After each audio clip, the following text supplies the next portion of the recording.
Cheikh, je vous laisse vous présenter. Bonjour, Bonjour. je m'appelle Keita Cheikh, je viens de la Guinée-Conakry. Je suis un jeune qui est rentré en France depuis 2017. Mon pays traverse des crises politiques tous les jours. Et du coup, puisque j'étais embêté par rapport à ça et que j'arrive pas à étudier comme il faut par rapport à cette crise, cette manifestation tous les jours dans mon pays, et j'ai décidé de quitter pour faire l'aventure ailleurs et continuer mes études sans problème.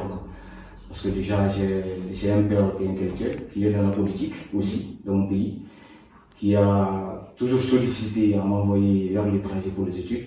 Mais vu que la situation politique de chez moi, c'est un peu autre chose, et c'était un peu ça, beaucoup perduré, et moi j'ai décidé de partir de la Guinée. D'accord. Et vous faisiez quoi comme études? J'ai fait les études générales, je suis allé jusqu'au lycée et j'ai fait les sciences sociales. D'accord. Ok. Donc là, dans votre livre, vous racontez toute la traversée Oui. de l'Afrique jusqu'en Libye. Oui. Du coup, le livre, au départ, j'avais pas prévu d'écrire un livre. Ouais. Mais puisque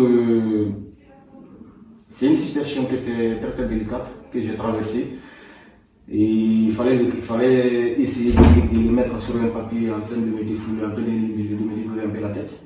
C'est à partir de là que l'idée du livre est venue. Mais là-bas, ce n'était pas le livre, puisque j'écrivais et ça commençait à être beaucoup d'images. Oui. Beaucoup de personnes me sollicitaient de passer par là. Est-ce que tu peux pas en faire un livre? Je dis, bon. Du coup, si j'ai eu des conseils que je peux le faire un livre, je ne connais pas le faire. L'idée du livre est à partir de là. C'est pour extérioriser tout ce que vous avez vécu et pour le mettre sur papier, c'est un peu comme une thérapie en fait. Oui, c'est ça. Parce que, bon, pour la petite histoire, il y en a même qui me disaient quand j'étais venu, je suis en France, j'ai été convié par une association, on me disait, est-ce que tu peux aller rencontrer un psychologue? Je dis, non, moi je n'ai pas besoin de psychologue. Le psychologue, c'est le livre. Je lisais déjà beaucoup, parce que mon père, c'est quelqu'un qui a étudié, qui a fait la littérature beaucoup, qui a fait l'histoire et la philosophie à l'université. Du coup, il m'a beaucoup initié à la lecture.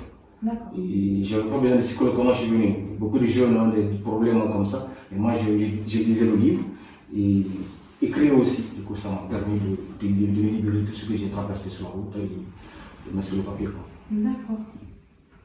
C'est un joli ouvrage, du coup, enfin un joli ouvrage, c'est assez puissant quand même ce que vous racontez.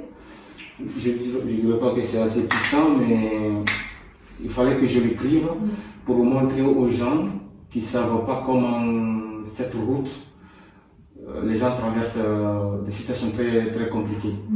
Parce que en France, ou même pas que la France, en Occident, les gens ne voient pas les choses de la même manière, en fait.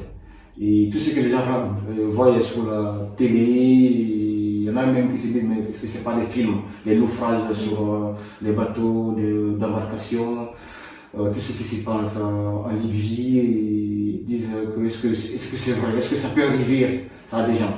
Donc c'est ça. Moi, c'est pourquoi dans le livre, j'ai dit que c'est une histoire authentique, parce que moi-même, je l'ai vécu.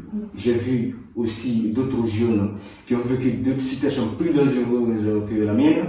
Et il faut écrire et montrer aux gens que tout ce qu'ils pensent, tout ce qu'ils voient aujourd'hui ici, peut-être qu'ils pensent que ce n'est pas des réalités ou ça ne peut pas arriver aux jeunes, mais ça existe. Ils doivent comprendre que ça existe. Ok, très bien.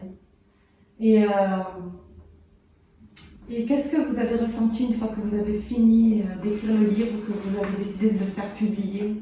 Quand j'ai fini d'écrire cet ouvrage, comme je le dis toujours, ça m'a beaucoup libéré. Et j'ai vu aussi qu'il y a beaucoup d'engouement par rapport au livre. Les gens se sont beaucoup intéressés. Et je ne dirais pas que ça m'a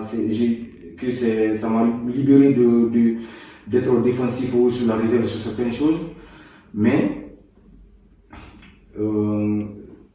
d'autres jeunes pourront prendre d'exemple sur moi et voir, ou penser, ou comprendre qu'il faut faire d'abord des bons choix avant de prendre cette route. Oui, oui. C'est pas une route Ouais, facile, c'est c'est vraiment de pas facile. conséquences. Du coup, c'est à travers ce livre, je pense que ça pourrait être un message pour le faire comprendre que avant de quitter ce choix, il faut bien réfléchir et faire le bon. Et aujourd'hui, vous êtes inscrit à la mission locale. Oui, je suis inscrit à la mission locale.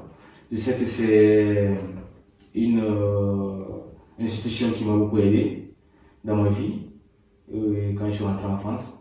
J'ai commencé d'abord par des associations et j'ai été confié d'abord à des associations par le département et je me suis inscrit à la mission locale et dans beaucoup de mes démarches, que ce soit administratif ou sur la recherche d'emploi, et la mission locale m'a beaucoup aidé jusque maintenant. Et aujourd'hui, vous faites quoi?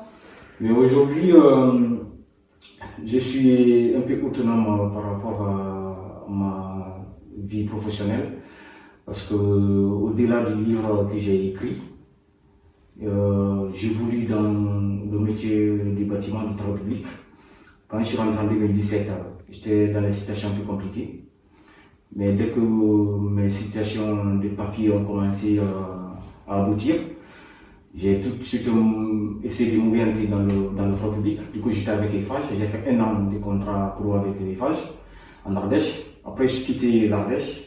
Je suis venu dans le Vaucluse et dans le Vaucluse, j'ai continué dans le même métier avec le groupe Colas en intérim et jusqu'à ce que le Covid arrive et que les situations ont commencé à être un peu compliquées. Un peu le travail, il n'y avait pas assez de travail et mon contrat a été arrêté un peu, mais je voulais toujours dans le même métier.